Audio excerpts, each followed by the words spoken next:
नमामि धन्वन्तरिमादिदेवं सुरासुरैर्वन्दित पादपङ्कजम्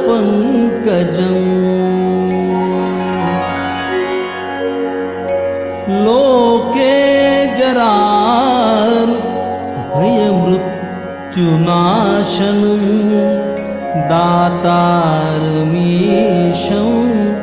विविधौषधीनाम्।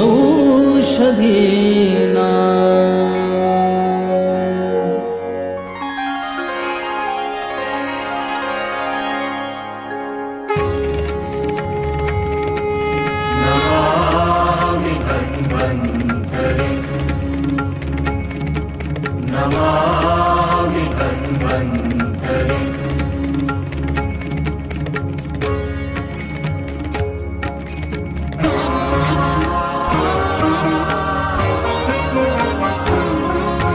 कमल नयन श्याम रंग पीतांबर साजे मनमोहन वस्त्रों में आदिदेव विराजे। कमल नयन श्याम रंग पीतांबर साजे मनमोहन वस्त्रों में आदिदेव विराजे। शंख चक्र जलौका घट अमृत का लिए चार भुजों से सारे दुखों से मुक्त करे। जय देव जय भगवन् धन्वन्तरि देवा सेहत का वरदान हम सबको देना। जय देव जय भगवन् धन्वन्तरि देवा नमामि धन्वन्तरिं नमामि धन्वन्तरिं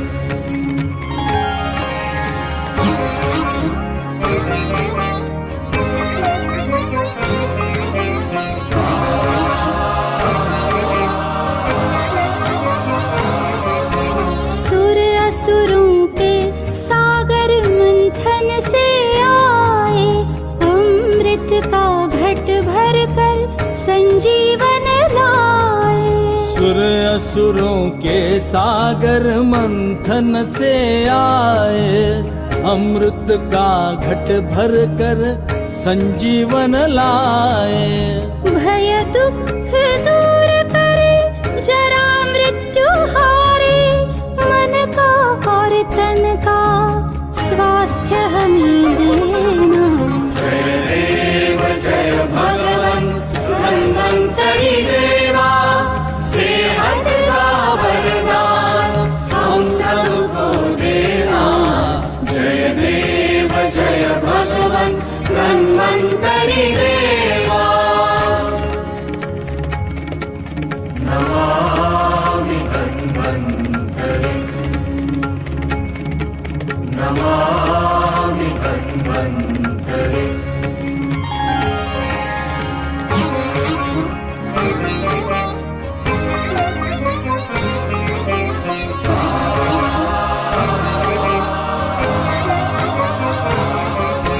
शास्त्रों का ज्ञान और अनुभव कर्मों का हो तर्क और बुद्धि से तत्पर सेवा हो।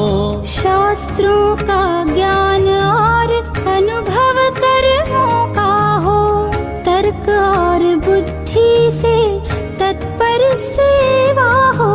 दक्ष रहे सत्य कहे निर्मल उदार संयत हो आशीर्वच हमको श्रीकांत संग देना। जय देव जय भगवन् धन्वन्तरि देवा सेहत का वरदान हम सबको देना। जय देव जय भगवन् धन्वन्तरि देवा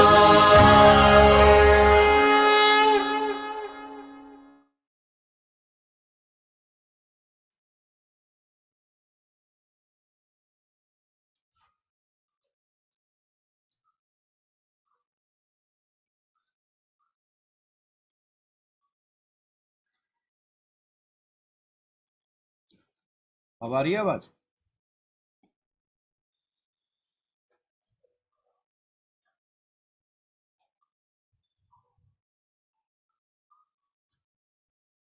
प्रणाम सभी को। मैं डॉक्टर हरिओम, बिलासपुर रामपुर उत्तर प्रदेश से। मेरा नंबर है 9927753780। आज थोड़ा सा लेट हो गए सेशन में भी, उसमें भी थोड़ा सा लेट हो गए। अब थोड़े से पेशेंट आ गए थे, उनको भी फटाफट देख के फिर मैं नीचे आया। आज थोड़ा सी देख लेंगे क्योंकि जो हमारी क्लिनिकल पिक्चर है, उस क्लिनिकल पिक्चर में जो हम उदावत पढ़ते चले आ रहे हैं, और उस उदावत में आज जो है विशेष रूप से हम उस पर बात करेंगे और उसको जरा समझेंगे कि आखिर हमारे पास जो रोगी आते हैं और जिनमें खासकर स्त्री रोगी होते हैं, वो तरह तरह की लेके आते हैं। डॉक्टर साहब, हमारे जो है वो जब मुझे मेंस होते हैं तो बहुत ज़्यादा कष्ट होता है और बहुत ज़्यादा दर्द होता है, और खासकर लड़कियां जो होती हैं वो आती हैं और जिनकी मैरिड नहीं होती है, वो ज़्यादातर लड़कियां हमारे पास आती हैं। माँ बाप की शिकायत होती है कि मेरी बेटी को जो है ना बहुत ज़्यादा पेट में दर्द होता है जिस समय मेंसेस होते हैं, और अगर थोड़ा सा मेंसेस हो भी जाता है तो फिर जो है, thank you thank you thank you सभी का वैद्य गणों को मैं भूल गया। और भूल में इसलिए गया क्योंकि ज़्यादा बहुत ज़्यादा बिजनेस रहती है। सभी को अपने अपने गुरु, मेरे गुरु के लिए भी, गुरु को तो नहीं है लेकिन जो हमें हमें पढ़ाता है, जो हमें सिखाता है, टीचर, वो माँ, और जो सही रास्ता दिखाता है, सभी को हैप्पी टीचर डे, हैप्पी कुछ भी कह सकते हैं। जो हमको कुछ भी, अगर कोई भी इंसान ऐसा है जो रास्ते में चलते हुए भी अगर हमारे लिए, सब लोग म्यूट हैं क्या?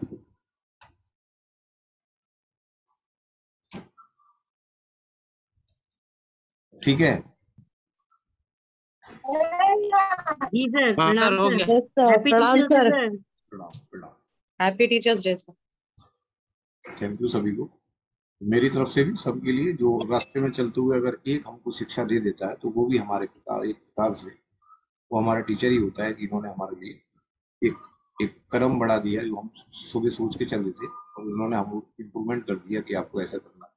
उसके लिए सबके लिए धन्यवाद। चिकित्सा प्रकरण में हम उदावत पढ़ रहे थे और आज प्रणाम sir, wish you happy teacher day. प्रणाम प्रणाम प्रणाम, थैंक यू थैंक यू।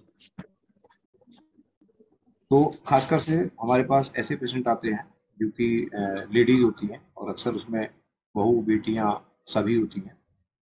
उनमें किसी की एज पर जो है हम मतलब कहना चाहिए वो नहीं, खासकर बेटियां आती हैं और उनके माँ साथ में आती हैं और बोलती हैं कि मेरी बेटी को जो है जब मेंस होते हैं तो बहुत ज़्यादा पेन होता है, और जब थोड़ा सा उसका पेन जो मेंस हो जाता है तो उसे आराम मिल जाता है। बहुत से ऐसी होती हैं कि 2-3 महीने से पेन जो है, दर्द तो होता है लेकिन महीना आता ही नहीं है, और महीना ना आता है तो फिर जो है उनको 2-2 महीने लग जाते हैं और वो गोलियां खाती हैं तभी उनको ऐसा होता है। फिर तीसरे कंडीशन के पेशेंट आते हैं हमारे पास कि जिस समय महीना आता है उन दिनों इसको नक्सीर होती है। नक्सीर का मतलब ब्लड जो है वो नाक से निकलता है। एक तरह के मरीज हमारे पास और भी आते हैं जो मैरिड होते हैं कि हमको जो है वो कंसीव नहीं हो रहा है, और उसका मेन कारण ये है कि हम इंजेक्शन लगाते लगाते परेशान है। जब इंजेक्शन लगता है तभी हमको मेंस आते हैं, उससे पहले मेंस नहीं आते। ये आपको जो एक पूरी कम्युनिटी मिलेगी, इसको आप ध्यान में रखना, क्योंकि आज मैं उसको बहुत छोटे शब्दों में और बहुत शॉर्ट शब्दों में इस उदावत में ही लेके और आपको उस पर निकाल के बाहर लेके आऊँ। बहुत ज़्यादा नहीं बोलूँगा मैं, क्योंकि मतलब बहुत ज़्यादा का मतलब कि टाइम से पहले ही अगर किसी का केस है तो वो मुझे रख दें, ताकि ऐसे केस हों जो कम से कम मैं 1 या 2 केस जो हम पूरे कर सकें।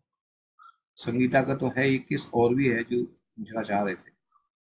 कोई नए वैद्य हैं हमारे, उनको अगर कोई निशा खुराना जी पूछना चाह रही थी केस को, मैं उसमें था देख रहा था। निशा जी, आप पूछना चाह रहे थे केस?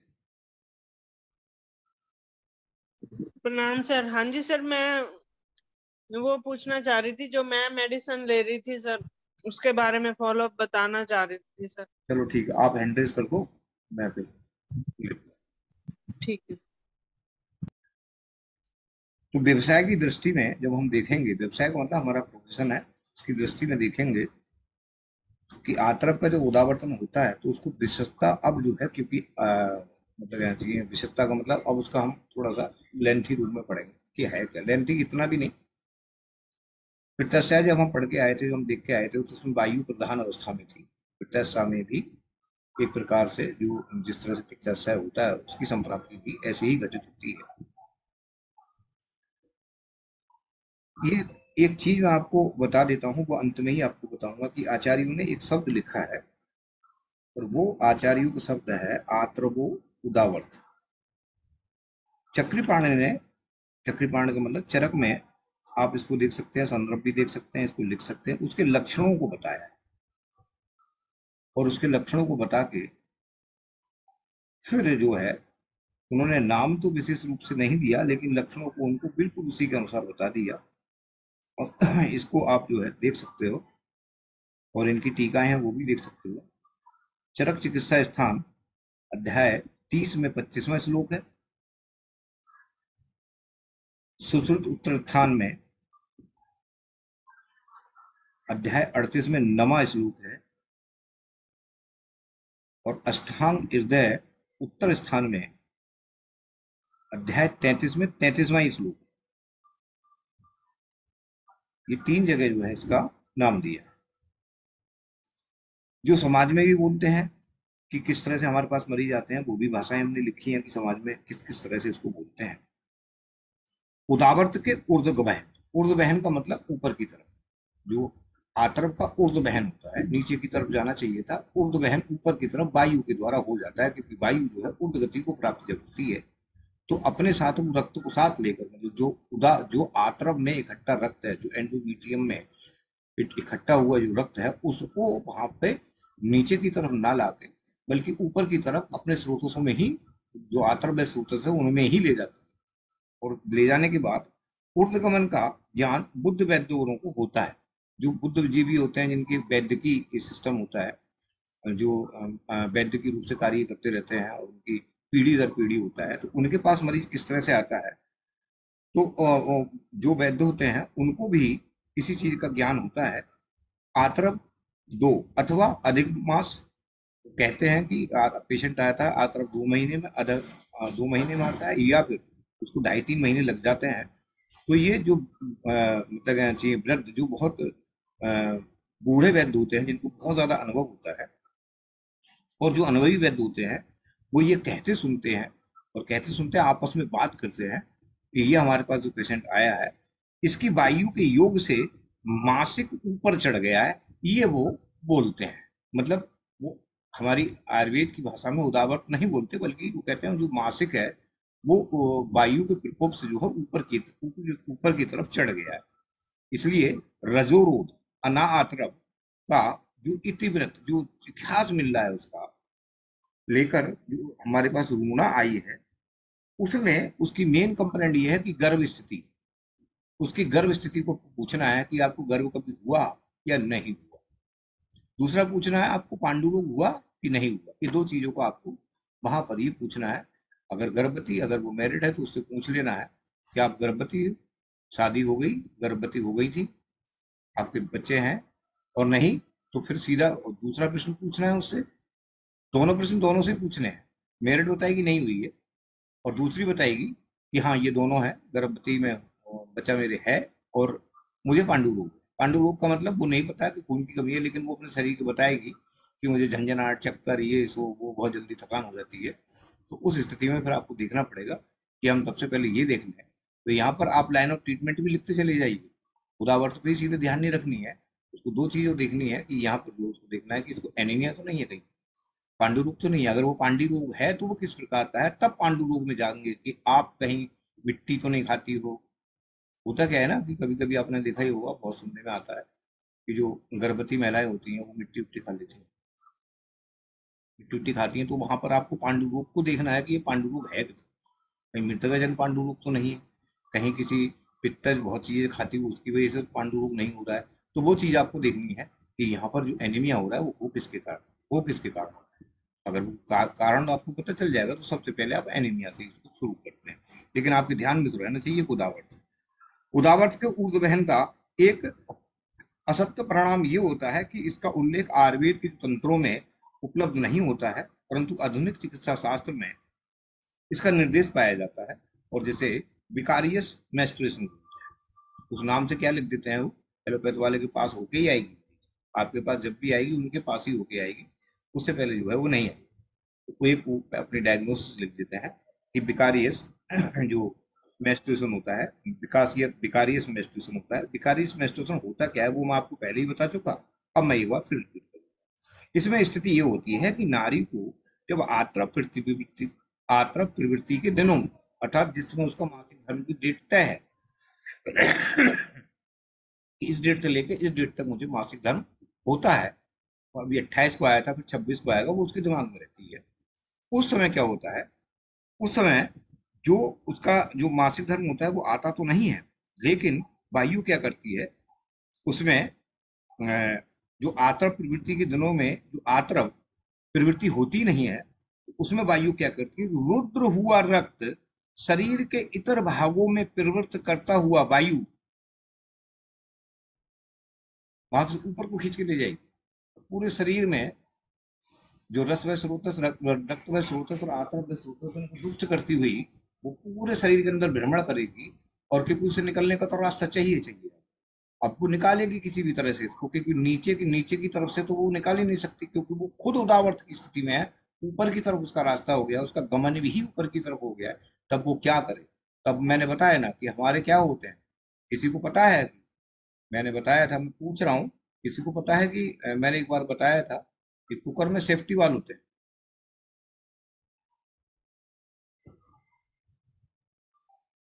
तो हमारे शरीर में सेफ्टी वाल्व कहाँ है?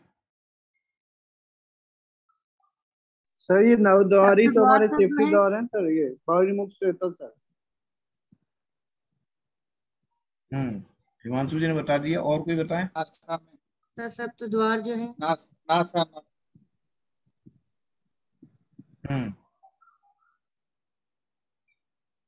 सप्त द्वार के अलावा जो हमारा कुकर होता है, जिस तरह से उसमें सेफ्टी वाल्व लगे होते हैं उसके साइड से, कुकर फट ना जाए, अगर फटे तो उससे पहले ये सेफ्टी वाल्व खुल के और उसकी गैस को निकाल दें और कुकर फटने से बच जाए, कोई घटना घटने से बच जाए। नाक से ब्लीडिंग वगैरह होती है। हाँ, नाक में हमारा जो क्या होता है, यहाँ पर एक हमारे जिसे हम मर्म बोलते हैं, वो मर्म जहाँ पर आके हमारी आर्टरी वेन सभी जाके मिलती हैं, छोटी सी आर्टरी होती है वहाँ पर, छोटे छोटे से आर्टरी वहाँ पर आके मिलती हैं, और वो इतनी डेलिकेटेड होती हैं कि जरा सा प्रेशर पड़ा नहीं और वो सेफ्टी से बाल की तरह कार्य करती है, फट से जितना भी रक्त है वो सब बाहर निकाल देती हैं और प्रेशर कम हो जाता है। और जब प्रेशर कम हो जाता है तो पेशेंट को आराम मिल जाता है। वो हमारे सेफ्टी वाल्व टूटते हैं, इतर मार्ग से प्रवृत्त होता है, और बहुधा नासिका से यानी कि नाक से प्रवृत्त होता हुआ नासागत जो रक्त पित्त की जो संभावना उत्पन्न करता है, तब वहां पर जो हमारे पास पेशेंट आते हैं, बोले डॉक्टर साहब, हाँ, बोले एक समस्या बड़ी गड़बड़ है। क्या? बोले डॉक्टर साहब जो होता है सो होता है, लेकिन जिस समय इसको मतलब चाहिए ये मेंस्ट्रुअल साइकिल होती है उस समय इसको नक्सीर होती है, और फिर पूरे महीने नहीं होगी, और पूरे महीने फिर नहीं होगी, फिर ठीक रहेगी, कोई दिक्कत नहीं, फिर अगले महीने ऐसा ही होता है। तो ये स्थिति जब आपके सामने आती है तब आपको वहां पर ध्यान में रखना चाहिए कि इसको उदावर्त है ही है, चिकित्सा हम देख लें कि पांडु रोग है या नहीं है, और पांडु रोग है तो वो किस प्रकार का है। अब हमको समझ में आ गया कि वायु के द्वारा जो आर्द्र प्रवृत्ति नीचे की तरफ होने की थी, उस वायु ने अपने ही उदावर्त, अपने खुद को उदावर्त करके जो रक्त था वो ऊपर की तरफ ले गई और शरीर में संचरण करता हुआ, क्योंकि वहां पर फिर प्रेशर बढ़ जाएगा, ब्लड का प्रेशर बढ़ जाएगा, और जब ब्लड का प्रेशर बढ़ेगा तो वो निकले कहाँ से, तब वहां पर क्या होता है, ये हमारा सेफ्टी वाल्व है वो टूटता है और रक्त जो है निकाल देता है बाहर, और पेशेंट को आराम मिल जाता है, और अगले महीने फिर भी वही दिक्कत होती है। इसी चीज को अगर वो उत्तर हाँ में मिले तो इस चीज को एलोपैथ के अनुसार जो एक डायग्नोसिस बनती है वो बोलते हैं विकारियस मेंस्ट्रुएशन। इसमें इसकी संप्राप्ति क्या है, इसमें बात अनुलोमन जो चिकित्सा है, बात अनुलोमन एवं आत्र परिवर्तक, परिवर्तक का मतलब समझते हैं? Yes sir. निकालने वाला है, लाने वाला। परवर निकालने, परवर करने वाला। हाँ, बात परिवर्तक मतलब क्या चाहिए, जो परिवर्तक होते हैं, जो रेगुलेटर होते हैं, रेगुलेट करते हैं उसको, अर्थात ऐसे ड्रग जो वायु को अनुलोम करे। बात अनुलोमक और परिवर्तक दोनों होना चाहिए। बात अनुलोम का मतलब ये नहीं कि वायु को आपने नीचे कर दिया, लेकिन ना उसको इतना परिवर्तित करना है कि तुम अपने रास्ते में इसको ले जाओ और रास्ते में इसको ले जाके और फिर इस आंत्र को बाहर निकालो। औषधियों की योजना करनी चाहिए और आयुर्वेद में इसको आंत्रवो उदावर्त नाम की संज्ञा दी गई है। जो मैंने आपको 3 संदर्भ दिए हैं, उन 3 संदर्भों में चरक का भी है, सुश्रुत का भी है और अष्टांग हृदय का भी है। इन 3 संदर्भों को देख लें वहां पर, क्योंकि और देखने के बाद फिर आप बिल्कुल एकदम क्लियर हो जाएंगे क्या है। लेकिन जब मैं इसकी क्योंकि उदावर्त का आतरक है, जब स्त्री रोग में जाएंगे तो मैंने इसको पहले बता दिया। उदावर्त योनि नामक वातक योनि में जब हम पढ़ेंगे जाके, योनि व्यापक को भी अब यहाँ पर स्मरण करा जा सकता है।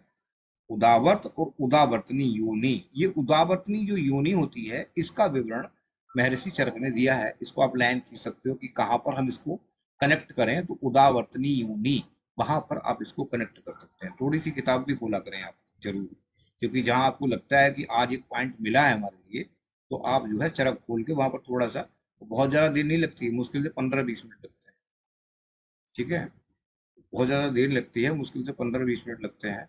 और आज टीचर डे है, एक सलाह भी दे रहा हूँ,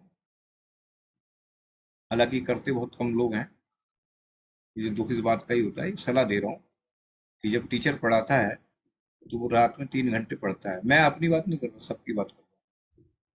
तो वो रात में 3 घंटे पढ़ता है और सुबह को अपने बच्चों को क्लास में जाकर पढ़ाता है। और बच्चे 3 घंटे तो छोड़ो, उसको 15 मिनट भी नहीं पढ़ते हैं जो वो पढ़ाता है। और फलता होता क्या है कि उसके मानसिक संतुलन बना रहता है कि मैंने अपना काम कर दिया, लेकिन बच्चों को यही लगता है कि हाँ पढ़ा दिया, छोड़ो, कौन पढ़े, बड़ा लंबा लंबा पढ़ाते हैं। तो कुछ नहीं, आपको केवल 20-25 मिनट निकालने हैं। वो 3 घंटे निकाल रहा है, आप आधा घंटा निकालो। और इतने बिजी शेड्यूल में मैं आपको सिर्फ केवल एक प्रोत्साहन दे सकता हूँ, बाकी कोई सजा या कोई मतलब कहना चाहिए कोई किसी तरह का वो नहीं कर सकता। मैं केवल प्रोत्साहन दे सकता हूँ। इतना बिजी शेड्यूल है मेरा कि मेरे घर वाले जानते हैं, मैं ही जानता हूँ और कोई नहीं जानता। इतने बिजी शेड्यूल में भी मैं 2 घंटे निकाल लेता हूँ, चाहे मुझे रात को 2 बजे तक पढ़ना पड़े, मैं 3 बजे सोऊं। लेकिन मेरे को पता है कि मेरे पीछे 50-60 तो है ही है। और आप तो सोचो कि हमारे पीछे तो एक ही है। थोड़ा सा आज टीचर डे है, ये ये कहना भी ठीक है। तो हमको क्या पढ़ना है, उदावर्त तो हम पढ़ रहे हैं, हम उदावर्तनी योनि पढ़ लेंगे। और उसका पढ़ लेंगे का मतलब सीधे संबंध है, क्योंकि आचार्यों ने उदावर्त को और उदावर्त योनि को दोनों को आचार्यों ने उदावर्त को और उदावर्त योनि को दोनों को कनेक्ट कर दिया है। और जब उसको कनेक्ट किया है तब कहा है कि इसी के आधार पर निदान की दृष्टि से इसका बहुत बड़ा गाढ़ संबंध है, अर्थात बहुत गहरा संबंध है। इसको पढ़ना आपको आवश्यक है और वहां से आप कनेक्ट करेंगे तो आपका इलाज। अब देखो हाइपोथायराइडिज्म की कितनी बड़ी संप्राप्ति है, वो धीरे धीरे करके मैंने आपको सब समझा दी है। फाइनल स्टेज में हाइपोथायराइडिज्म की संप्राप्ति जब मैं समझाऊंगा आपको, तब वो समझ में आ जाएगी। ऐसे ही हाइपरग्लाइसेमिया की मधुमेह की संप्राप्ति थी, सबको अभी एक पार्ट उसका रह गया है, सबको समझ में आ गई, लेकिन उसके बाद एक पार्ट और समझ में आ गया, उसके बाद क्लियर कट है, उसके बाद कोई संप्राप्ति ही नहीं है, कोई उसमें कारण ही नहीं है। ऐसे हाइपोथायराइडिज्म की तो धीरे धीरे करके मैं आपको वहां तक ले जा रहा हूँ। ऐसे ही यहाँ पर भी आपको वही करना है कि उदावर्तनी योनि पढ़ ली और उदावर्त को हमने ध्यान में रखा, और हमारी चिकित्सा फिर बगैर उसके होगी, बगैर डायग्नोसिस बन गई तो ड्रग तो आप सेलेक्ट कर ही लेंगे। कुछ संगीता जी हैं या अलग लोग हैं, 2-4 हमारे 4-6 ज्यादातर डॉक्टर हैं, वो कहते हैं कि ड्रग का सिलेक्शन, बिल्कुल ड्रग का सिलेक्शन एक से एक करके करवा दूंगा, रुक जाओ 5-6 महीने रुको, उसके बाद तो ड्रग अपने आप ही दिमाग में आ जाएगा कि यहाँ पर ये सेलेक्ट कर दो। वो चिंता ना करो, बस केवल हमको पहले ये समझ में आना चाहिए हमारी फिजियोलॉजी क्या है। इस व्यापत्ति का मतलब जो हमारा बनता है कि हमको ये देखना पड़ेगा कि उदावर्तनी योनि में इस व्यापत्ति में वेगों के अवरोधवश वेगों के अवरेज जो आपको 13 प्रकार के वेग मैंने बता दिए हैं, छींक का वेग, नाक का वेग, इसका वेग, उसका वेग, उसमें जो है ये भी वेग है कि आतरफ का वेग, शुक्र का वेग, ठीक है। इनके वेग, वेग का मतलब इनकी फ्लो कहाँ है, नीचे। इनके वेगों अर्थात फ्लो हम कहेंगे नीचे है या ऊपर है, लेकिन वो अपने निकटतम रास्ते से कोई भी दोष अपने बाहर निकल रहा है तो वो उसका कहलाता है। किस वेग से निकल रहा है, उस वेग को आप रोकोगे तो फिर आपको ये परेशानी होगी। मैं बहुत सरल भाषा में इसको करता हुआ चला जा रहा हूँ। वेगों के अवरोधवश जो प्रकुपित हुआ वायु है वो आतरफ को ऊर्ध्वगामी कर देता है, और इसके लक्षण में आए आतरफ, आतरफ का मतलब जो हमारा मेंस्ट्रुअल ब्लड है, के विश्लेषण में, एनालिसिस में उदावर्त का अर्थ चक्रपाणी ने अष्टांग हृदय में और सुश्रुत संहिता में क्या लिखा है वो बता देता हूं। ऊपर ले जाया गया, ये है।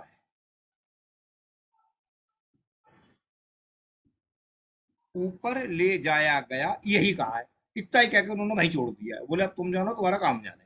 मैं आपको वो की पॉइंट बता देता हूं जिसमें आपको पढ़ने में समस्या ना हो। अगर आप कभी खोल के बैठे उसको तो आपको की पॉइंट के हिसाब से touch to touch, touch to touch, touch to touch, यानी कि यहाँ से टच करके सीधे यहाँ टच करना है, यहाँ से टच करना है, और फिर आपकी संप्राप्ति क्लियर, कोई दिक्कत नहीं। तो ये शब्द कहा उन्होंने, ऊपर ले जाया गया, यही कारण, यही किया है। और इस व्यापत्ति में साकष्ट, अब आपके पास जो मरीज आते हैं उसका साकष्ट मतलब, साकष्ट को क्या बोलते हैं, पेनफुल डिस्मेनोरिया। दूसरा, सफेद आतरफ की बहुत कठिनाई से प्रवृत्ति हुआ करती है, लिकोरिया। आतरफ की प्रवृत्ति होने पर नारी एकाध क्षण शांत लाभ करती है, हाँ, रिलीफ आफ्टर मेंस्ट्रुएशन। इसका जो तीनों का संदर्भ है वो 3 सूत्रों में है, वो मैंने लिख दिए। यही उन्होंने इसके लक्षण के आधार पर ये 3 चीजें उनको दी, हमको दी, और इन 3 चीजों का वर्णन तीनों संहिताओं में 3 जगह है। वो लिख लिया है आपने, दोबारा बताऊं? लिख लिया सर। लिख लिया। अष्टांग रह गया था, संगीता मैम बता दो अष्टांग। एक बार दोबारा बता दीजिए प्लीज। दोबारा फिर बता दीजिए। अष्टांग में उत्तर स्थान में 33वें अध्याय में 33वां श्लोक है। अच्छा, 33/33, ठीक है, ठीक है, ठीक है सर। अब आप इसको कनेक्ट कर लेंगे जी। ठीक। इसके अतिरिक्त आतरफ की जो साकृष्ट मतलब बहुत ज्यादा कष्ट के साथ प्रवृत्ति तो बात प्रधान रक्त में भी हुआ करती है। ये सवाल तो दिमाग में भी आ जाएगा कि बात प्रधान जो रक्त प्रदर होता है उसमें भी ऐसी हुआ करती है।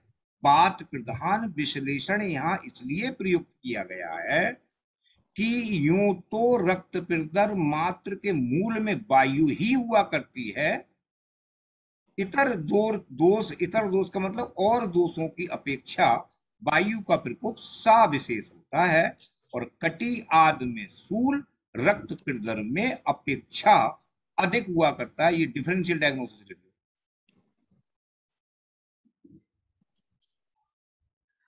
तो वातज प्रदर में कटिशूल ज्यादा होगा। हाँ, अच्छा, ठीक है। वातज अगर रक्त पित्त है किसी के लिए तब वहां पर कटुशूल ज्यादा मिलेगा, लेकिन कसा कष्ट जो मतलब कैंची है वैसा जो कष्ट होगा जो उसके हमारे क्या नाम है, जो उसके जेनेटल ऑर्गेन मतलब खासकर से जो हमारा यूट्रस साइड का है, जो हमारा पेल्विक रीजन है, उसमें उसको मिलेगा, लेकिन उसके साथ साथ उसमें कटिशूल में पेन मिलेगा।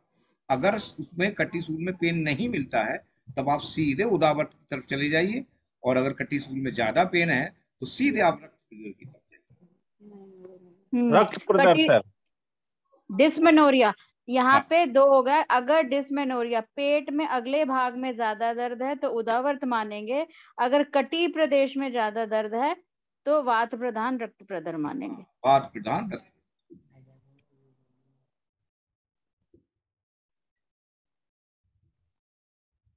लेखक ने, अब ये मैंने लिखा है, लेखक ने अपने इस ग्रंथ में कष्ट आतरफ नाम से जो वर्णन दिया है वो उदावर्त का ही दिया है। रक्त प्रदर के अध्याय में जब हम इसको उल्लेख करेंगे तो वहां चिंता इस प्रकार होगा, चिंता का मतलब सोचेंगे इस प्रकार कि कष्टा आतरफ नाम से जो आधुनिक लेखकों ने जो उसका वर्णन दिया है वो संहिताओं में उदावर्ती योनि नाम से आया है।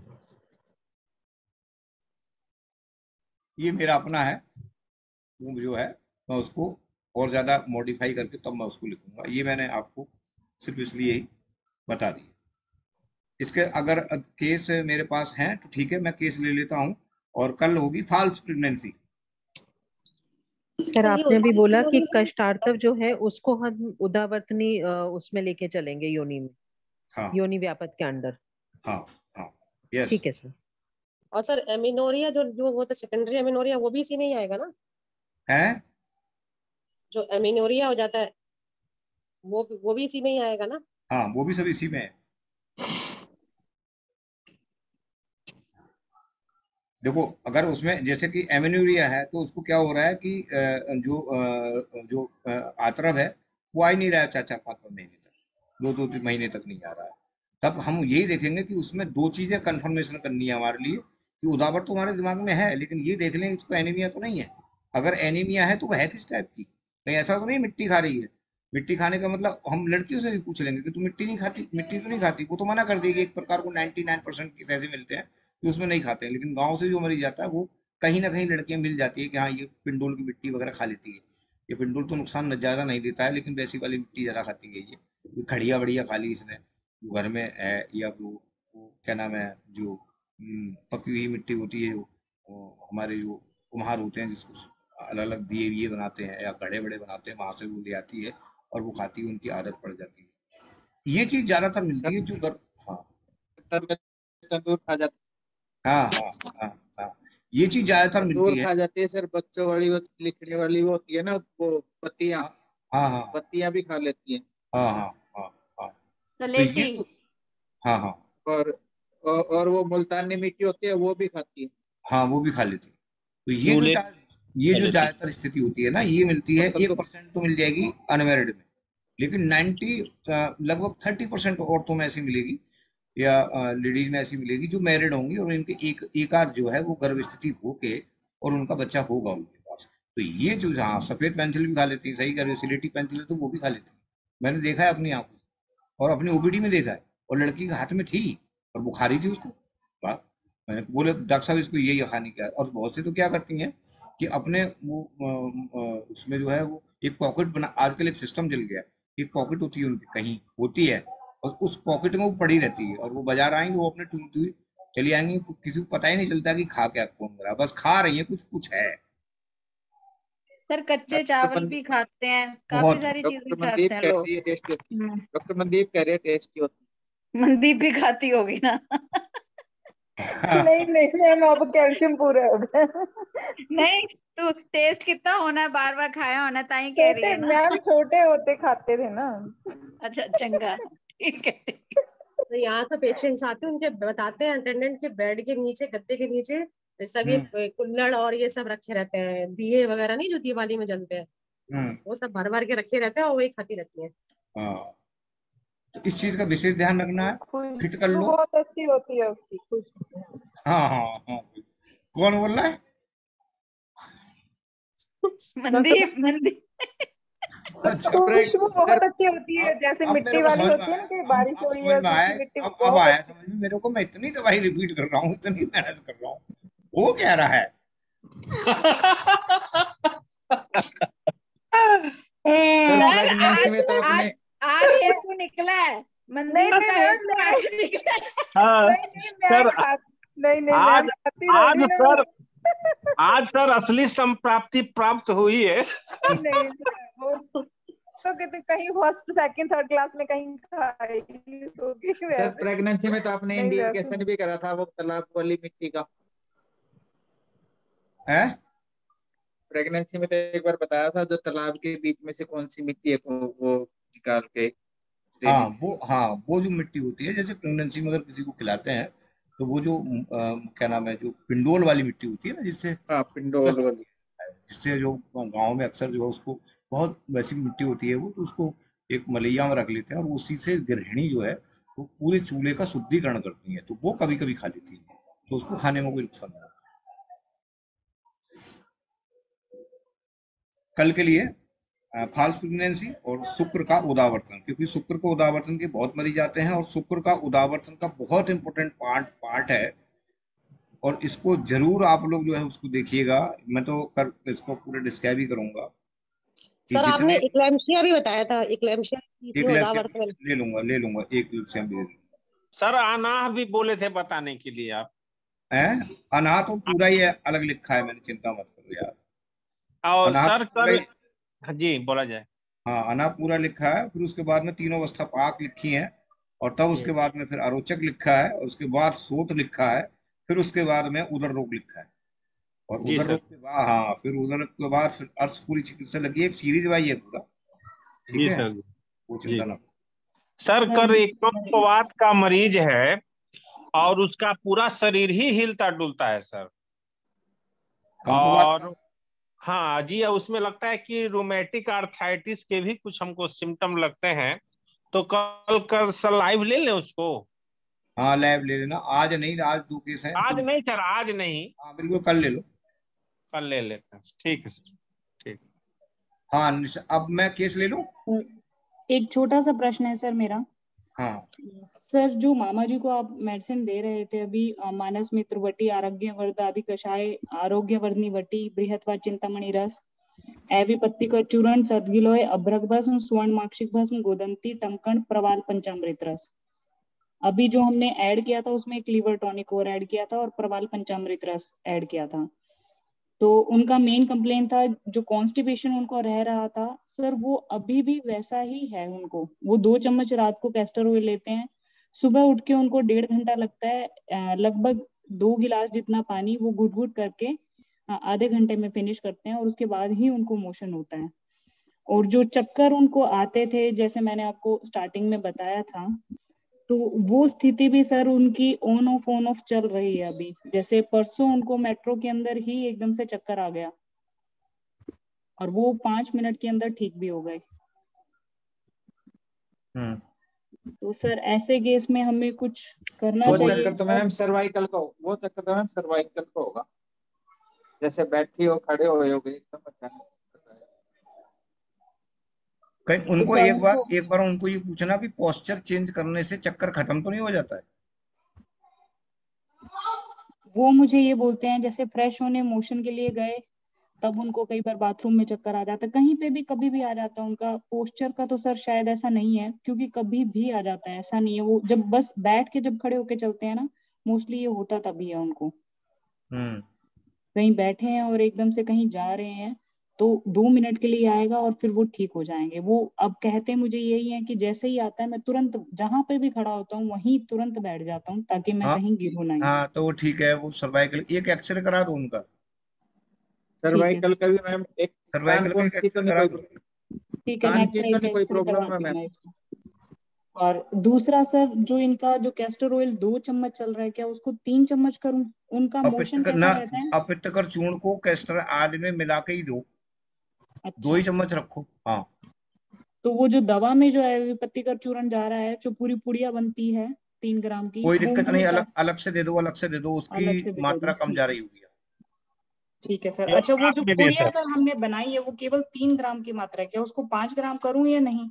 ना, उसको 5 ग्राम करने की जरूरत नहीं है।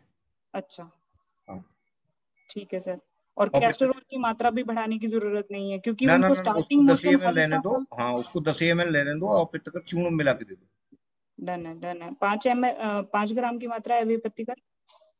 हाँ 5 ग्राम ले लो। 3 ग्राम? नहीं 5 ग्राम ले लो, पूरा 5 ग्राम। 5 ग्राम। और वो दूध के साथ ले रहे थे तो वापस गुनगुने पानी के साथ शुरू करवा दूं? गुनगुने पानी से लेना, दूध के साथ मत लेना, क्योंकि दूध को ही काटने के लिए वो कर रहे हैं और दूध से ना ले दो। ठीक है सर, फिर मैं पानी से बोलती हूँ उनको।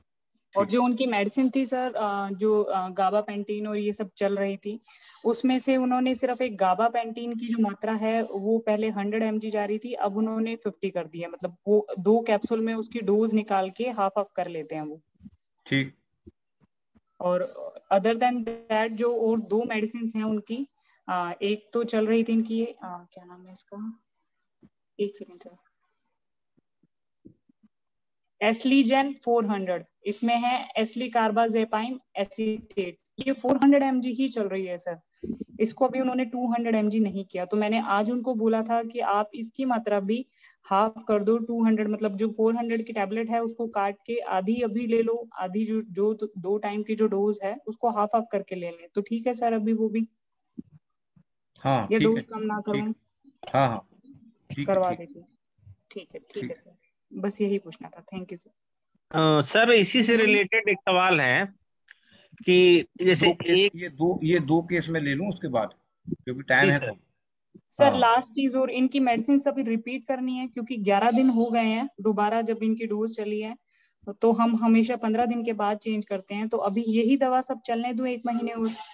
हाँ, यही दवाई चलने देना, और बस केवल उसको एक चेंज करना है कि अपितकर को क्या कहते हैं उसके, एलोपैथिक मेडिसिन डोज कम करवा दूं बस हाँ अभी। हाँ हाँ, डोज तो करवानी है कम, क्योंकि उनको ये पता चलना चाहिए कि अब मैं इसकी वजह से ठीक हो रहा हूँ, ये मुझे खाने की आवश्यकता धीरे धीरे उनके अनुसार करना है, हमको कोई प्रेस नहीं करना। ठीक है सर, मैं ये ही करती हूँ।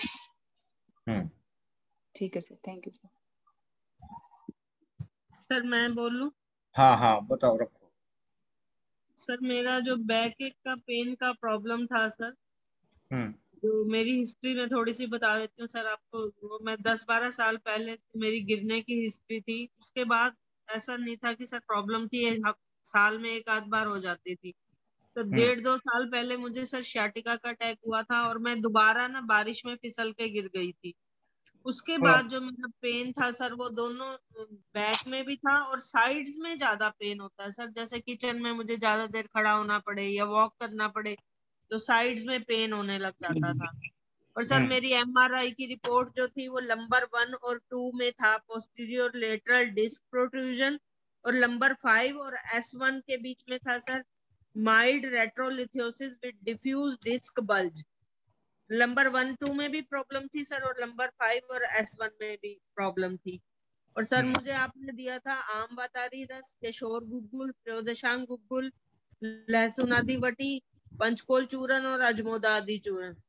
सर ये मुझे लेते हुए लगभग 20 दिन हो गए हैं।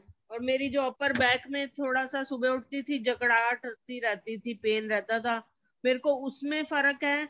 और जो सर साइड्स वाला जो पेन है उसमें सिर्फ 20% फर्क है, बाकी मुझे और जो सर 2 उंगलियों में सूनापन था उसमें भी कोई फर्क नहीं है। और पेन भी जो साइड्स में खड़े होने पे या चलने पे होता है वो भी 10-20% का फर्क है सर। अच्छा, तो दवाइयाँ क्या क्या चल रही थी वो एक बार बता दो। आम वातारी रस सर, केशोर गुग्गुल, त्रयोदशांग गुग्गुल, लहसुन आदि वटी, पंचकोल चूर्ण, अजमोदा आदि चूर्ण। सर आपने कहा था इसमें वो आम, पहले आम को खत्म करना है उसके बाद मेडिसिन स्टार्ट करेंगे। हाँ ठीक, बस इतना ही चला है।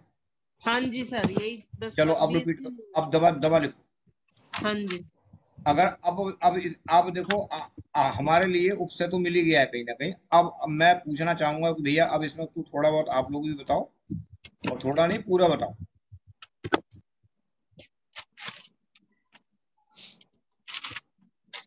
निशा जी का केस है, जो बिल्कुल नहीं बोलते हैं वो तो बोले। बिलाल जी आप बोलो जरा, समझ में आ रहा है कुछ? बिलाल जी हैं गए?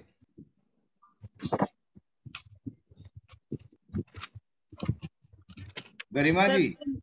सर मुझे ऐसा लगता है कि कहीं मेरे जैसे गिरने की वजह से कोई स्वेलिंग तो नहीं है जो मुझे साइड्स में पेन होता है सर? नहीं नहीं नहीं, गिरने सर की वजह इनकी से, इनकी गिरने की वजह से है। कुसुम जी हमारे यहाँ, कुसुम जी आई हैं, धन्यवाद। कुसुम जी आप बता दो कहाँ, अपना परिचय दे दो।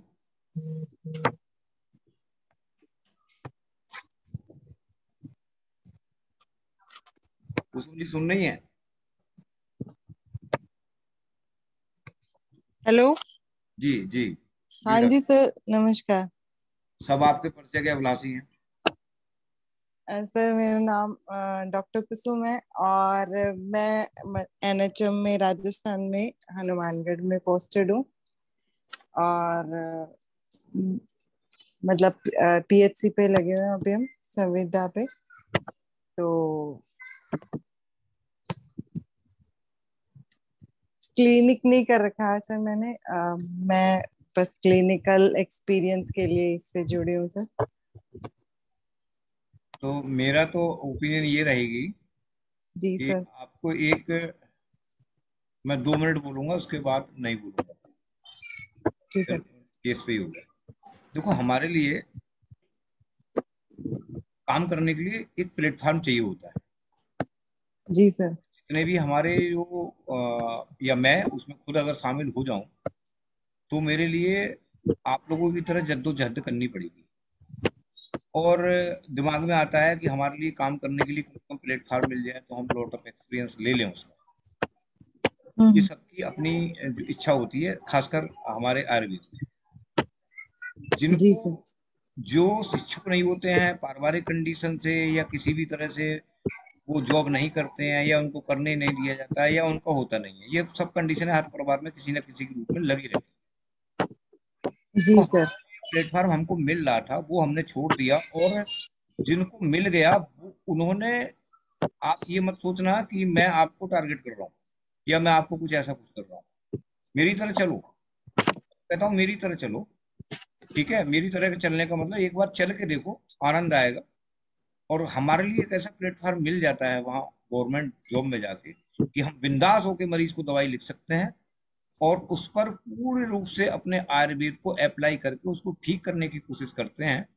और वो होता है तो फिर हमारी पढ़ने की और काम करने की जो इच्छा शक्ति होती है बढ़ती है, और फाइनली हम उस मुकाम पे पहुंचते हैं कि वहाँ का जो अपना लोकल हमारा परिचय होता है मरीजों से, वो हमारे नाम से जब मरीज आना शुरू हो जाता है तो अब मजबूरी फिर आपकी हो जाती है कि अब मैं अलग से क्लिनिक डालूं ताकि मुझे इस जो मैंने काम किया है उसका फल मुझे प्राप्त हो। मैं आपसे यही अपेक्षा रखूंगा कि वहां पर आप कभी मत सोचो कि हम सरकारी नौकरी करें। अपना घर समझ के, अपनी क्लिनिक समझ के, अपना चिकित्सालय समझ के, अपनी सरकार की एक प्रॉपर्टी है, एक उसका मतलब वो है, वो को पूरी तरह से सबको मैनेजमेंट करके अच्छा काम विभाग के अंदर करो। और वो आपको बहुत दिनों तक तो, सालों तक तो ये लगेगा मैं कर क्यों रही हूँ, मैं कर क्यों रहा हूँ, मुझे कोई फायदा नहीं हो रहा है। और आपको 6-7 साल के बाद उसका इनपुट निकलना जब शुरू होगा तो वो इनपुट आपका आता ही रहेगा, फिर आपसे जाएगा कभी नहीं। जी सर। आप तो मतलब कहना चाहिए उस स्थिति में हो कि आपको तो हर हाल में अपनी क्लिनिक को बहुत बढ़िया करके सेट करना है।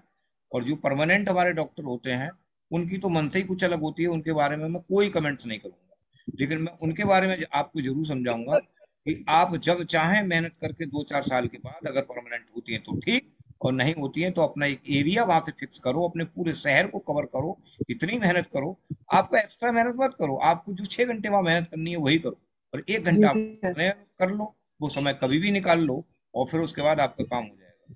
Thank you. मैं इसी के साथ, आज क्योंकि टीचर दिवस है इसलिए सबको जो थोड़ा थोड़ा सा मतलब कहना चाहिए एक जो काम करने का तरीका है उसको काम करने का। और दूसरी चीज, टीचर दिवस के आधार पर मैं आपको सबको ये समझाना चाहूंगा और कह रहा हूँ कि आप अपना शेड्यूल सुबह को तय किया करो। जो आदमी, जो डॉक्टर, जो प्रोफेशनल, जो बहुत बिजी आदमी है, वो कभी ये बिजी नहीं कहता है कि मैं बिजी हूँ, क्योंकि उसका शेड्यूल सुबह ही उठ के 5 मिनट में वो बना लेता है कि आज मेरे को इतने घंटे में ये काम करना है, 1 घंटे में ये काम करना है, 1 घंटे में ये काम करना है, 1 घंटे छोड़ देना है, 1 घंटा मैंने फिर बीच में छोड़ दिया, फिर काम कर लिया।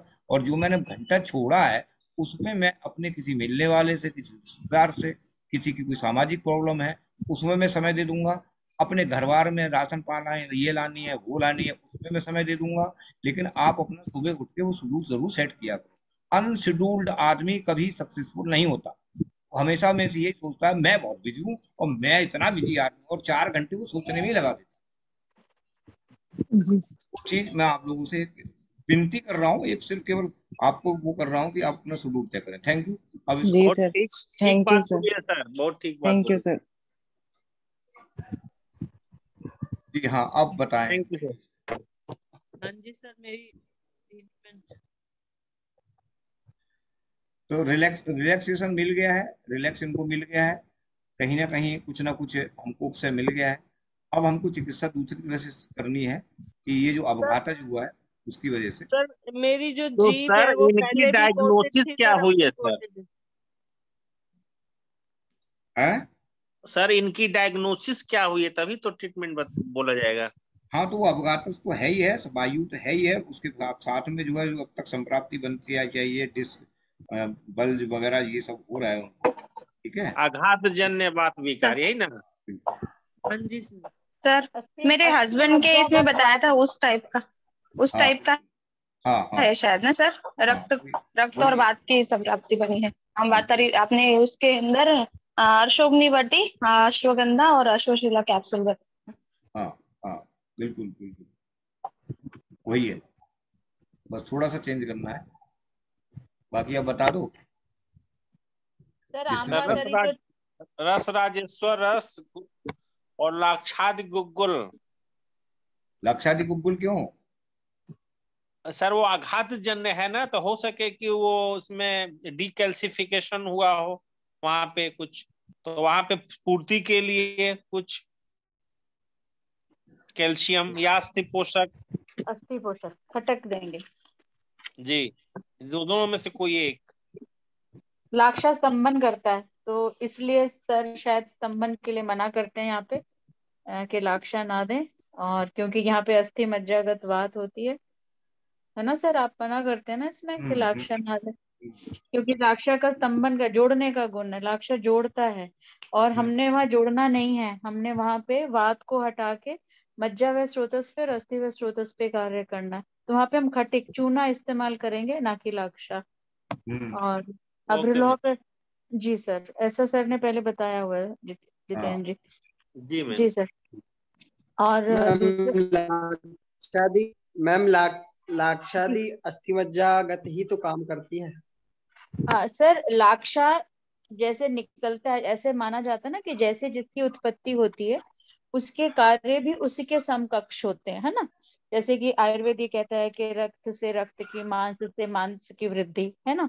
तो जो लाक्षा है वो निर्यास है और वो बिल्कुल एक जैसे जुड़ता है। आपने देखा ना लाख है या जितने भी ये राल वगैरह होती है तो ये जुड़ती हैं।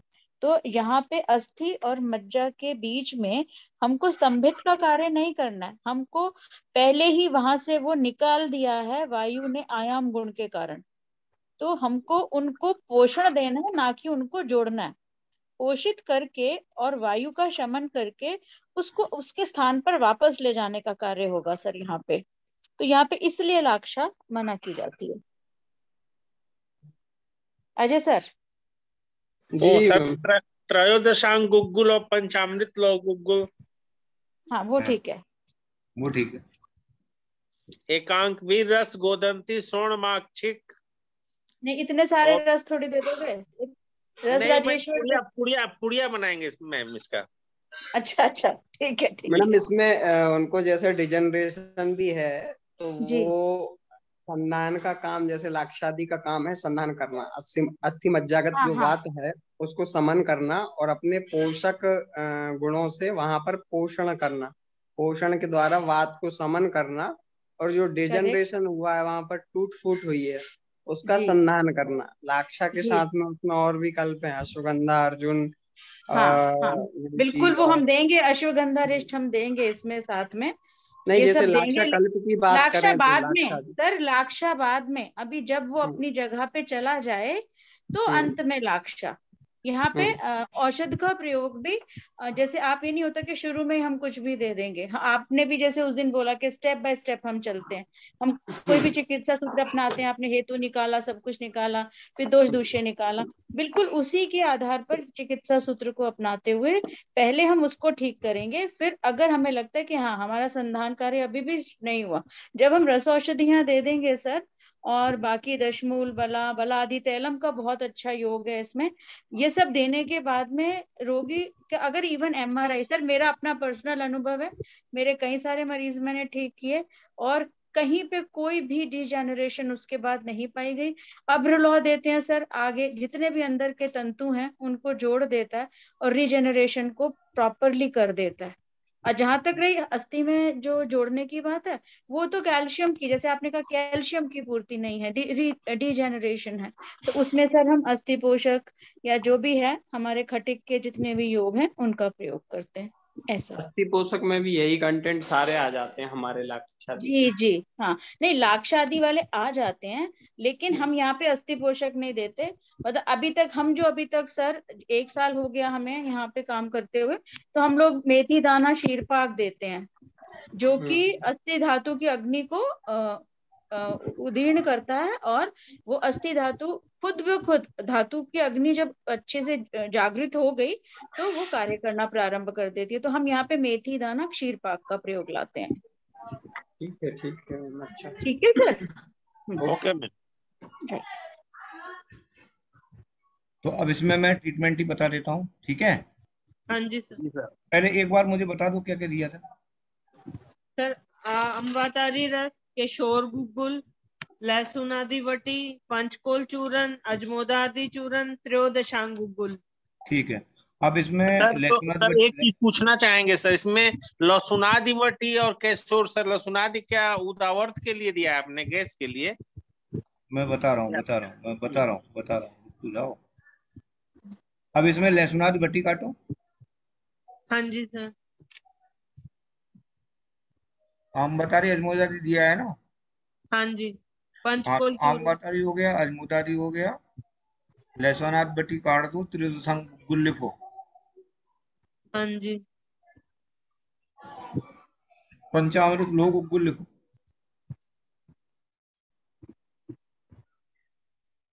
पंचामृत लोह गुग्गुल मालूम है क्या क्यों देते हैं?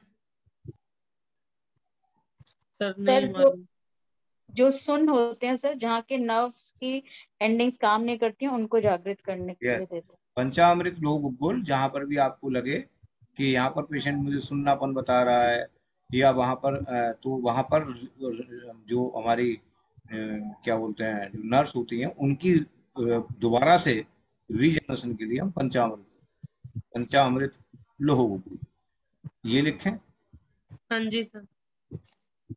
अब डालो इसमें रसराई सोरस, और अब डालो इसमें अश्वगंधा रिष्ट।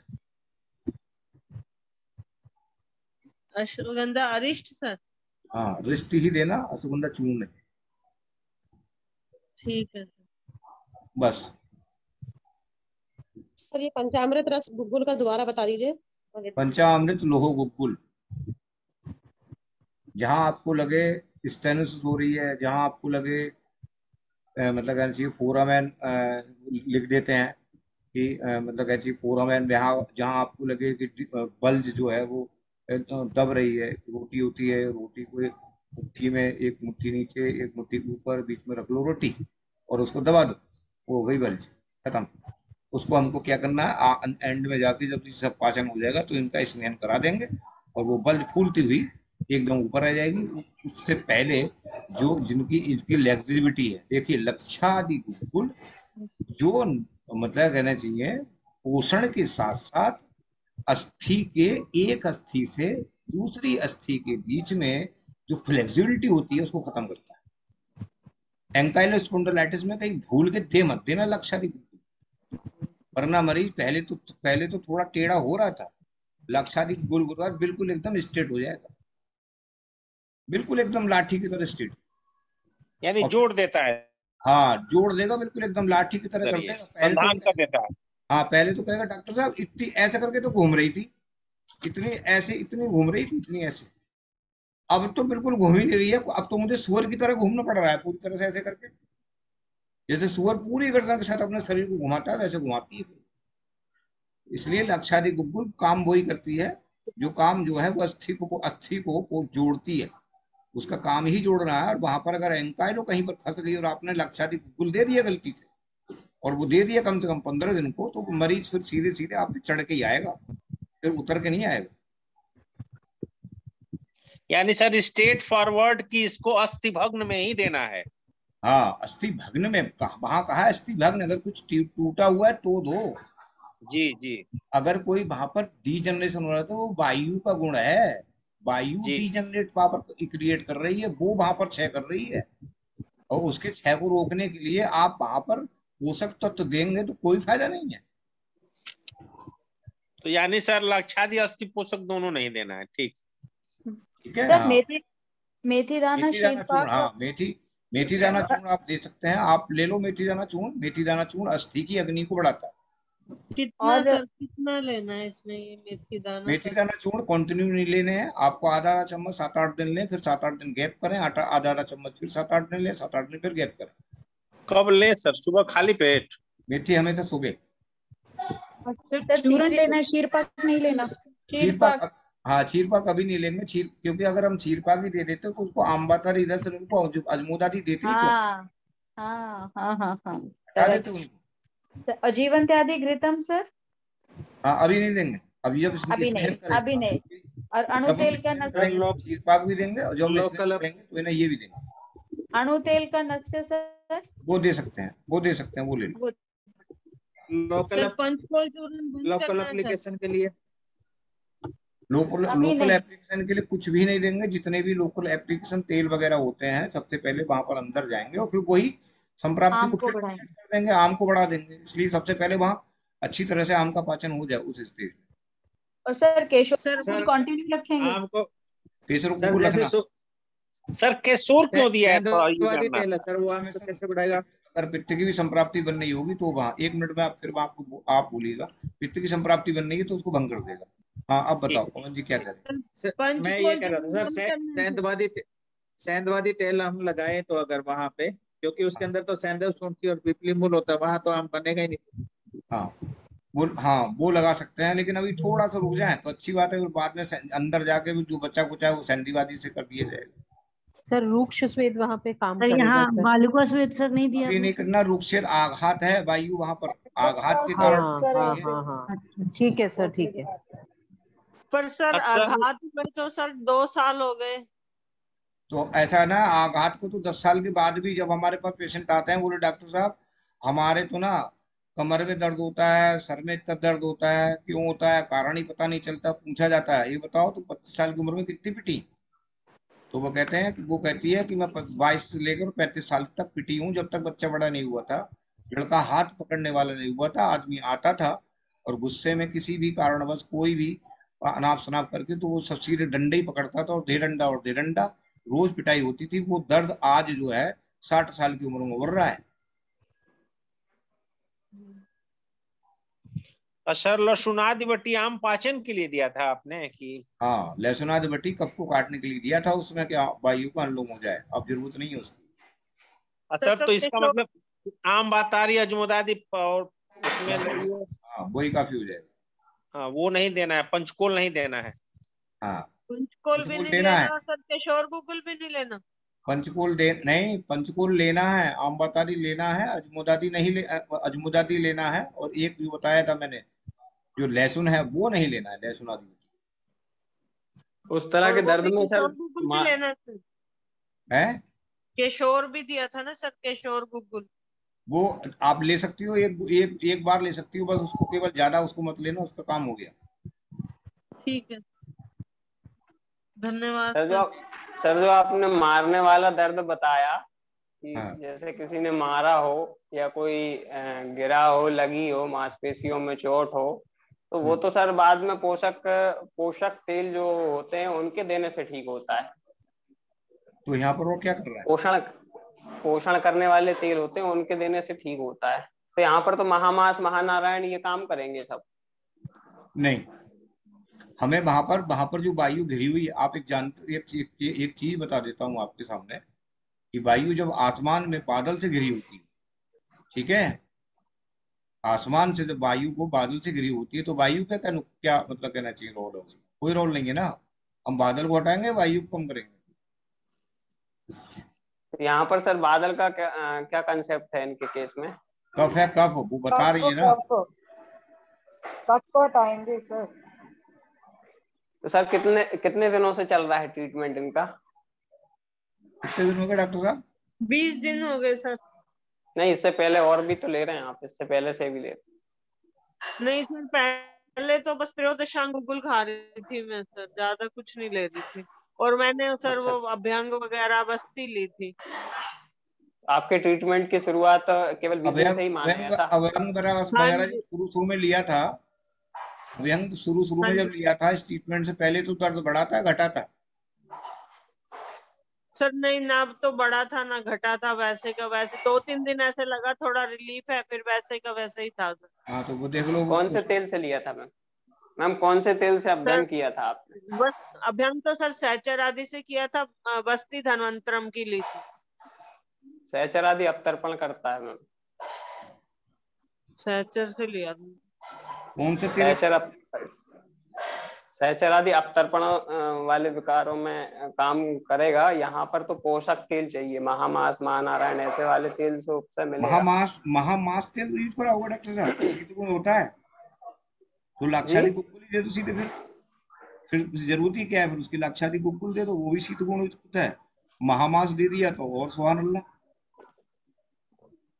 नहीं सर, उनको लगा के देखे ना वो उपसे किससे, सहचर आदि से नहीं मिला उनको। देखने का मतलब नहीं होता है, कोई एक्सपीरियंस नहीं। यहाँ पर तो सिर्फ इतना देखा जाता है कि अब क्या है। जब मुझको मिल गया, वहाँ उससे मिल गया इतना हो रहा है, तो फिर मैं अपना ट्रीटमेंट आगे उसी आधार पर, उनकी दोस्त के गुणों के आधार पर ही चलूंगा।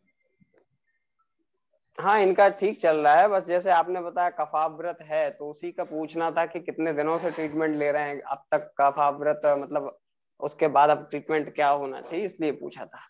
तो वो बता दिया ना उन्होंने, क्योंकि अब धन्वंतर तेल वो शायद मेरे ख्याल से उसनी है।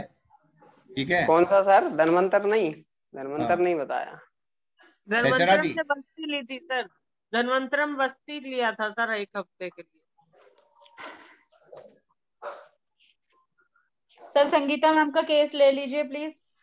आपका हो गया डॉक्टर साहब? हाँ संगीता जी रखो फटाफट। धन्यवाद सर। ठीक ठीक है। प्रणाम प्रणाम प्रणाम। सर एक लड़का है 19 इयर्स का है सर, और 5'6" उसकी हाइट होगी, 78 kg वेट है सर उसका। और वैसे तो उसने BSc आर्ट से कर रहा है, लेकिन पेरेंटल उसका बिजनेस है कपड़े का, तो उसी के दुकान पर बैठता है सर। तो उसको बायोलेटरल किडनी है, बायोलेटरल साइड दोनों किडनीज में वो स्टोन है, एक में 9 mm का, एक में 7 mm का है सर, लेफ्ट वाले में 7 है। और यूरेटर वेसाइकल जंक्शन पे भी एक 5.5 mm का स्टोन है सर, जिसकी वजह से उसको डायलेशन है इसमें यूरेटर पे, और किडनी में भी सर है। तो उसको सर पेट पे दर्द होता है, हाइपोकॉन्ड्रिक रीजन के थोड़ा सा नीचे दर्द होता है, राइट साइड में, जिस साइड स्टोन है यूरेट्रिक साइड में। और अभी तो उसको पहले 5-6 महीने से तो दर्द नहीं हो रहा था, लेकिन कल अचानक दर्द शुरू हो गया रात से। और वैसे भी उसको बार बार पहले मतलब सर बता रहा था कि कई साल से स्टोन है रहा है उसको, पर छोटा था और उसको दर्द होता था। पर अब ने इधर होम्योपैथिक ट्रीटमेंट लिया था, उसके बाद ठीक हो गया था, फिर अब 6 महीने बाद दर्द स्टार्ट हुआ है सर। तो वो आए थे कि बोले हम आयुर्वेदिक ट्रीटमेंट लेना चाहते हैं। अच्छा। उसको प्रॉब्लम एक तो ये पेन हो रहा है पेट में, यही हाइपोकॉन्ड्रिक रीजन से नीचे राइट साइड में, और एक यूरिन करने में फ्रीक्वेंसी उसकी कम होती है और बार बार जाना पड़ता है उसे, और भी कम हो रही है, थोड़ा सा उसका फ्लो से कम लग रहा है। अच्छा, USG में कुछ कराया तो आया? USG कराया सर, रिपोर्ट डाली हुई है, ग्रुप में पड़ी हुई है सर, स्टोन आए उसमें। पढ़ लो एक बार, कोई पढ़ लो। बताओ सर। हाँ सर उसको कैलकुलस है राइट किडनी में 9 mm का, और 7 mm का लेफ्ट किडनी में है। Right ureteric pelvis and ureteric junction पे डायलेटेड है due to calculus of size 5.5 in UV junction. ठीक। बाकी तो और सब नॉर्मल आया सर। नो हाइड्रोनेफ्रोसिस नहीं है? नहीं सर, हाँ हल्का सा है सर, थोड़ा सा है UV जंक्शन पे जो स्टोन है उसकी वजह से राइट पेल्विस और यूरेटर दोनों ही डायलेटेड है। अच्छा, एलिप्टिक राइज की LFT के लिए आज दिया है सर। आज दिया है, ठीक है सर।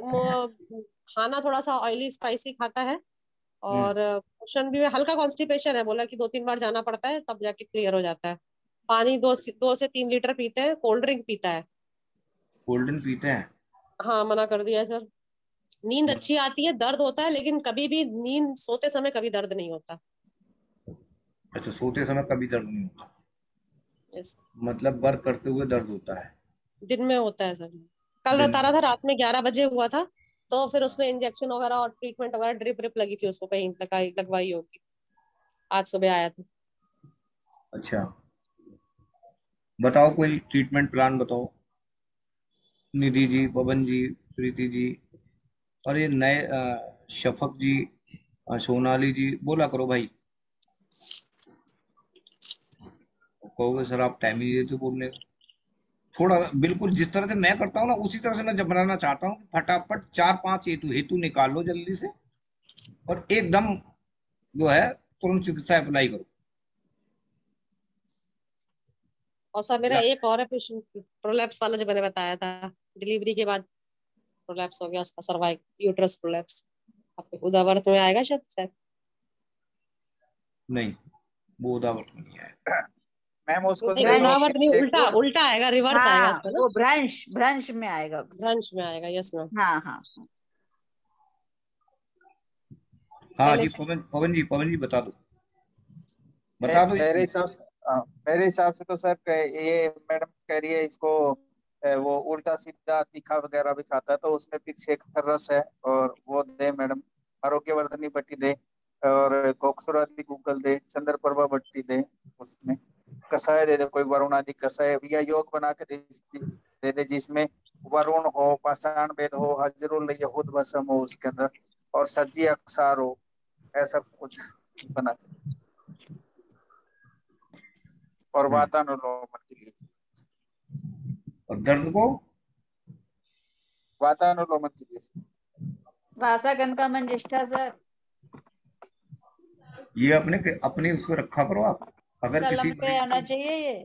अगर किसी मरीज को रात में खून नहीं खटखटाना है ये तो सर ये तो कॉमन है ये सर, वासा पुनर्वास वो मंजिष्ठा, ये तो क्या सब सर बोल रहे थे, क्या बोल रहे थे रात में? वासा कनका पुनर्वा मंजिष्ठा। और सर जब बोल रहे थे पेन रात में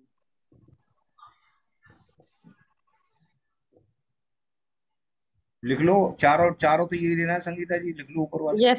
यस सर लिख लीजिए सर। सर आप बोल रहे थे कि पेन पे रहना चाहिए, क्या रात में अगर हो तो देना, क्या रात में पेन ना हो, emergency pain killer, emergency pain killer है जितेंद्र जी। कोई भी दर्द में आए तो ये जरूर देना है और उसको बोलना है कि ये रख लो, दर्द हो तो 2-2 घंटे पे ले लेना। It works as an diclofenac. Yes ma'am please repeat कर देंगे। संगीता जी रिपीट कर दीजिए। वासा रेस्ट, कनकासा, मंजिष्ठा रेस्ट और पुनर्वास रेस्ट। और कुसुम जी ये कहीं का पेन हो, कोलीलिथियासिस हो, रीनल कहीं का पेन हो, किसी के सर में बहुत ज्यादा जो है वो मतलब कहना चाहिए सर के अंदर अगर कोई अम्ल पित्त की संप्राप्ति नहीं है तो दर्द हो रहा है तो आप उसको दे दो। किसी को बहुत ज्यादा गैस बन रही है और गैस बनने के कारण बहुत ज्यादा दर्द हो रहा है तो आप उसको दे दो। कहीं पर भी आपको लगता है कि ऐसा दर्द है जो असहनीय हो रहा है, इमरजेंसी में स्टेज में आया है, आप तुरंत कुछ मत सोचो, नो दोष, कोई रोग नहीं, सिर्फ एक रोग सामने है, दिख रहा है कि मरीज बिलक रहा है, तड़प रहा है, बस तुरंत 20 ml दो फटाफट। उसको माइल्ड कॉन्स्टिपेशन वगैरह रहता है, बार बार 2-3 बार जाता है मोशन के लिए, तो क्या दशमूला रेस्ट वगैरह भी इसमें ऐड करना चाहिए? उसको वो दे दो सीधे अविपत्ति का रेंटेल सर ना, ऑपरेट कर दो या निःशुल्क दे दो। ठीक है। तो सर इमरजेंसी में इसकी मात्रा 20-80 ml ही रखेंगे ना? हाँ। और इसमें वाटर भी मिलाएंगे सर 80 ml? अरे तो ऐसे पिला दो वो नीड बन जाएगी यार, वाटर मिला के पिलाना है। अच्छा वाटर नहीं मिलता। सर पटियाला बैग पिलाते हैं, पटियाला। डॉक्टर पवन पानी मिला के पीना है, वो ज्यादा से ज्यादा जितना हो सके। अच्छा अपने 2 गुना 3 गुना पानी ले ले। हाँ जो सर के साथ जो है इसमें सर ये मतलब इमरजेंसी में देना उसके। मेरे वालिद साहब का कैसे है? अच्छा 1 मिनट में इनको ट्रीटमेंट बताता हूँ फिर मैं फटाफट ले लेता हूँ। अब लिखो, इसमें लिखो क्रस 2BD, 2 गोली सुबह शाम। कौन सी सर? क्रस टेबलेट ले लो, निरी ले लो। अच्छा ठीक है। वर्णादि का मिलेगा वहाँ? जी मिल जाएगा सर। वर्णादि पाठ यस सर। और गोक्षुरादि काढ़ा यस। और पित्त शेखर रस की 2 गोली सुबह शाम। अच्छा ठीक है। Yes sir. बस, और हाँ, एक आरोग्य वर्धनी जरूर देना उसको। सर इसमें घृत पान भी जरूर होना चाहिए बेशक। सर ये काढ़े तो बहुत सारे हो गए सर, फिर कहाँ काढ़े ज्यादा हुए? वो तो एक 4 बार हो गए, 2 ये हो गए। एज कितने हमारे? सर कहाँ 4 तो ज्यादा? वो काढ़े, वरुणादि और अक्षरादि 4 काढ़ा हो, 6 हो गए सर। अरे काढ़े कहाँ हुए? काढ़े तो एक में बनेंगे ना, तो 2 ही हुए। नहीं, मेरा मतलब वरुणादि को सर वो फिर वासाकन का मंजिष्ठा तो जब देना है ना, जब पेन हो तब ले।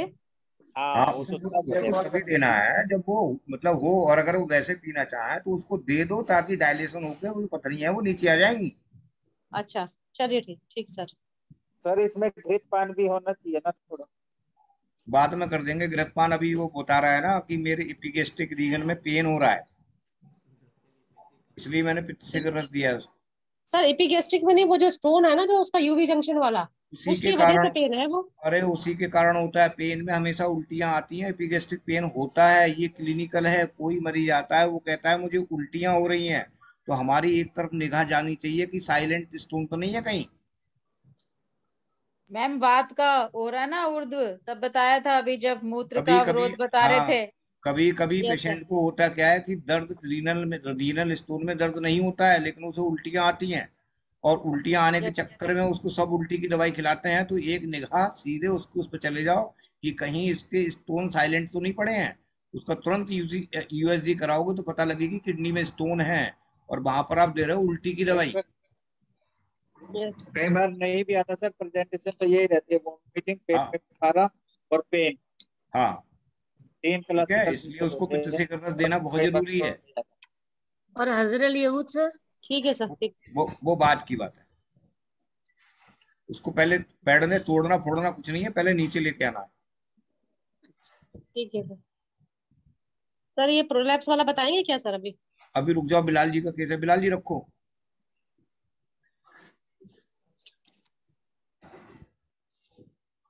सर ये कितना 15 दिन के लिए देते हैं इसको पहले? हाँ 15 दिन को दे दो। हेलो। हाँ हाँ हाँ। सर वालिद साहब की उम्र हो रही है 80 साल, हम्म। और इन्हें 3 से 4 साल होगी दिक्कत है, नमने सारी सुन्नपन पैरों में, पैरों में। हाँ। कोई गुदगुदी वगैरह लगती है पैरों में? हल्की हल्की जो है सेंसेशन रहता है इनके, ज्यादा जैसे एकदम से रिफ्लेक्स नहीं आता है। कहाँ तक आता है ये जो है नी ज्वाइंट तक आता है। जोड़ों में दर्द वगैरह तो नहीं होता? सर में कभी कभी सर में दर्द होता है बताते हैं। बिलाल सर लाइव करा के कैसे करा दो ना। नीचे बैठो।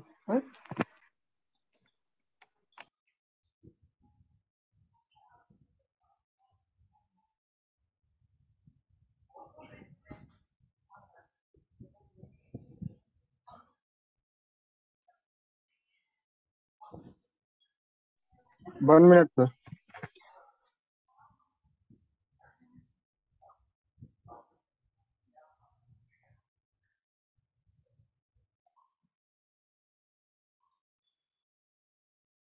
हो गए लाइव हो गए।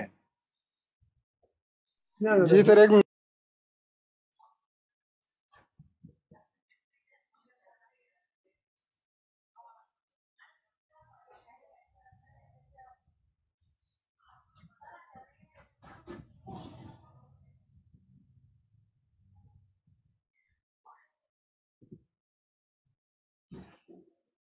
जी सर। जी पवन जी पूछो। सर मैं तो खाना खा रहा हूँ, तो ये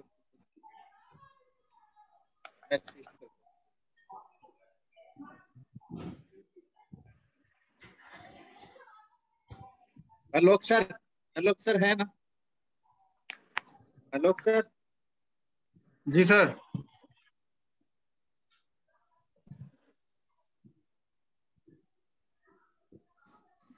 सलाम अलैकुम बाबूजी। सलाम कर। बाबूजी क्या तकलीफ हो रही है आपको? शून्यपन है। अब कहाँ पे? दाएं की सन पैरों से लेके घुटनों तक। पैरों में? हाँ। पैरों में, अच्छा। दर्द भी है? दर्द नहीं है, सोजिश है?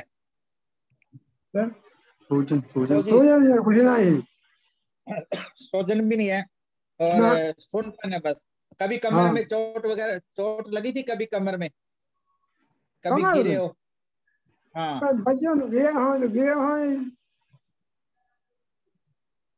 भूख ठीक लगती है? भूख लगी हिसाब की। अच्छा, और पाखाना सही से आता है? हाँ। और नींद सही से आती है आपको? नींद? हाँ, नींद आती सही। नींद भी सही आती है, पखाना भी सही आता है, भूख भी सही हाँ। सही लगती है, और हाँ। पैरों में सोजिश भी नहीं है, सिर्फ सोनपन है आपको। हाँ। और और दो दाग जिसमें पड़ गए सफेद। क्या कह रहे हो? ट्रिकोडर्मा, वाइट वाइट स्किन में सिर में दाग बढ़ रहे हैं, पैरों में भी हो रहे हैं। वो अलग प्रॉब्लम है सर। और इनको पेशाब कितने बार जाना पड़ता है? पेशाब कितनी बार जाना पड़ता है? किसी किसी दिन तो कई दफा जाना पड़ता है, किसी दिन 2-1 दफा जाना पड़ता है। रात को कितने बार जाना पड़ता है? रात को? रात 2 दफा जाना पड़ता है। अच्छा, और कोई पुरानी बीमारी, ब्लड प्रेशर, शुगर, किसी चीज की कोई दवाई खाते हो? नहीं, कोई भी मेडिसिन नहीं खाते हैं पुरानी, ना ब्लड शुगर ना डायबिटीज, कोई भी ऐसी दवाई नहीं। चल फिर लेते हैं ना ये? बिल्कुल। हाँ, चल फिर बढ़िया अपने लेते हैं, आप ही। नमाज खड़े होकर पढ़ते हैं। अच्छा 1-2 किलोमीटर साइकिल भी चला लेते हैं। अच्छा अच्छा। इनका कोई ब्लड की रिपोर्ट करवाया आपने? कोई यूरिन वगैरह का कोई टेस्ट वेस्ट कराया? इनका अल्ट्रासाउंड, यूरिन सब नॉर्मल है। अच्छा, किसी चीज में कोई दिक्कत नहीं है? कोई कमी नहीं है। हाँ, पेट में कभी इन्होंने बताया कि हल्का हल्का फुलने से लगती है, तो अल्ट्रासाउंड भी कराया था, बेहतरीन, सारे ऑर्गन एकदम से बढ़िया फंक्शन कर। तो इसमें तो मेरे हिसाब से थोड़ा सा प्रोस्टेट का लग रहा है, और वह बुढ़ापे से रिलेटेड बात क्या थोड़ा सा प्रकोप लग रहा है। और किसी को कुछ और कोई पूछना चाहे तो पूछें। बिलाल जी, आपको क्या लग रहा है? जी, आपको क्या लग रहा है? सर ये नंबनेस वाली मेरे तो वो लग रहा है सर, ये न्यूरोपैथी जा रही है इनका केस। शुगर है क्या? शुगर नहीं है। चलो। एज के मुताबिक। अच्छा, खाने पीने में क्या रहता है? खाने पीने में सुबह जो उठते हैं, सुबह चाय, उसके साथ रस वगैरह ले लिए, फिर उसके बाद 10 बजे आलू या रोटी वगैरह हो जाती है, फिर दोपहर में चावल वगैरह हल्के हो जाते हैं, फिर शाम में वही नाश्ता सब खाते हैं। दही वगैरह ऐसा कुछ नहीं लेते हैं। दूध पीते हैं। दूध पीते हैं? हाँ, कुछ टाइम रखा है, कितने 3 महीने समथिंग हो गए, वो छोड़ रखा है।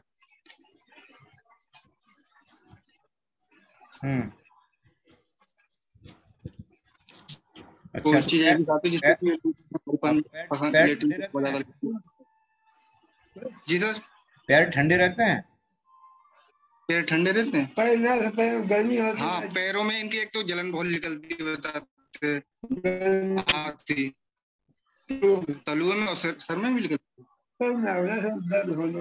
सर में कभी कभी दर्द होने लगता है। अच्छा ठीक, तो पैरों में ठंडापन रहता है? नहीं, गर्म रहते हैं पैर, जलन सी लगती है पैरों में, तलुओं में आग से निकल रही हो। हाँ, जब मेहंदी लगाई थी उससे थोड़ा सा आराम मिली इनको, थोड़ा सा आराम मिली। अच्छा, एक चीज बताओ कि क्या कहते हैं, कोई सीने में कोई जलन वगैरह तो नहीं होती? बाथरूम में कोई जलन, या बाथरूम कम आ रही है? या सीने में घबराहट? 1 साल पहले बता रहे, कभी को रात में 1-2 बार घबराहट हुई थी बस। अच्छा, नींद कैसी आती है? नींद दिन रात दिन में कितने घंटे? जब भी लेटते हैं तो नींद आ जाती है होता है। अच्छा ठीक है, चलो अब टाइम हो रहा है, मैं जरा बता देता हूँ, लिखो। जी सर। आरग्ध महातिक्तम कषायम।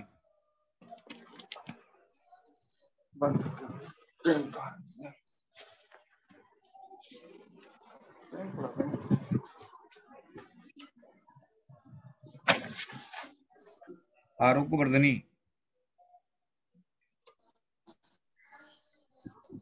जी सर। आरग्ध महातिक्तम कषायम हो गया, आरोग्यवर्धनी हो गई। आम्बतारी रस।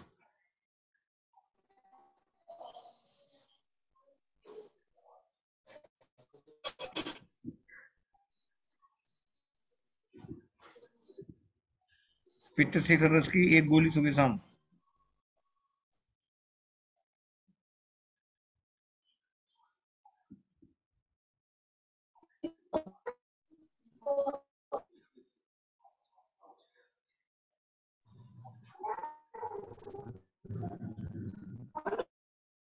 ठीक हो गया?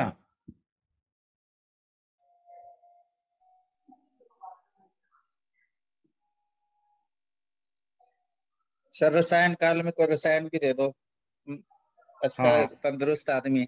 बिल्कुल देता हूँ, बिल्कुल देता हूँ, बिल्कुल देता हूँ। जलमुक्त लिखो, स्वर्ण मधु।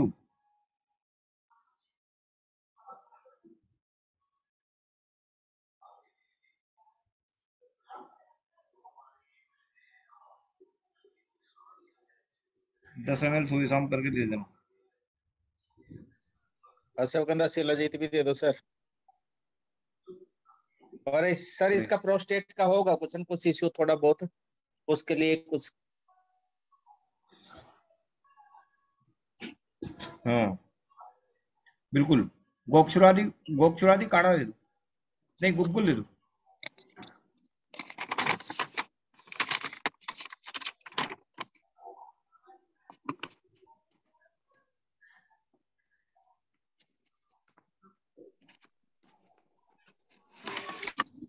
सर इसकी गोक्षुर आदि की टेबलेट कितनी देना है? 2 गोली सुबह शाम। ओके।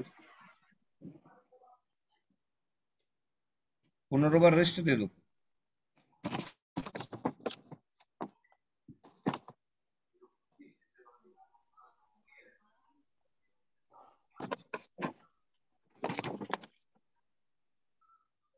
पुनर्वारिष्ट 15 ml।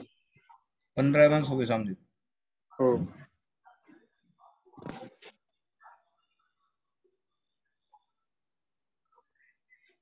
ठीक है, ये हो गया, ये हो गया, ये हो गया। कोई अभ्यंग वगैरह? ना, कोई अभ्यंग नहीं, कोई अभ्यंग नहीं, बल्कि एक जो है 10 मूल अरिष्ट उष्ण, 10 मूल क्वार दे दो, 10 मूल अरिष्ट मत दे दो। Okay sir. यहाँ आरोग्यवर्धनी आम बतारी क्या सोच के दे रहे हैं? आम के पाचनार्थ। प्रथम अवस्था पाप को ठीक करना।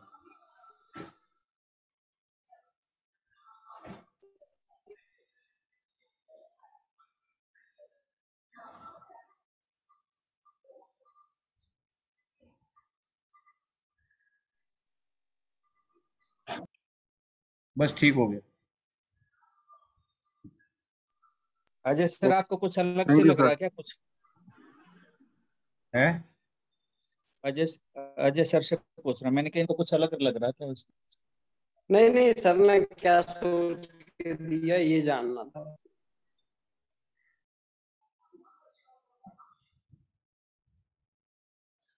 ठीक हो गया? बढ़िया हो गया सर, ठीक हो जाएगा 20 दिन में। ठीक है फिर, सबको शुभ रात्रि। प्रणाम, शुभ रात्रि सभी को सर। अगेन टीचर डे की बहुत बहुत शुभकामनाएं सर। Thank you. सर एक मिनट सर, मेरा जो ट्रीटमेंट अपना ट्रीटमेंट के बारे में कल रख लियो उसको, कल रूलर्स ऑफ यूट्रस है ना, कल रख। Sangeeta happy teachers day sir, thank you sir, प्रणाम, happy teachers day sir, thank you happy teachers day sir. सबसे बड़े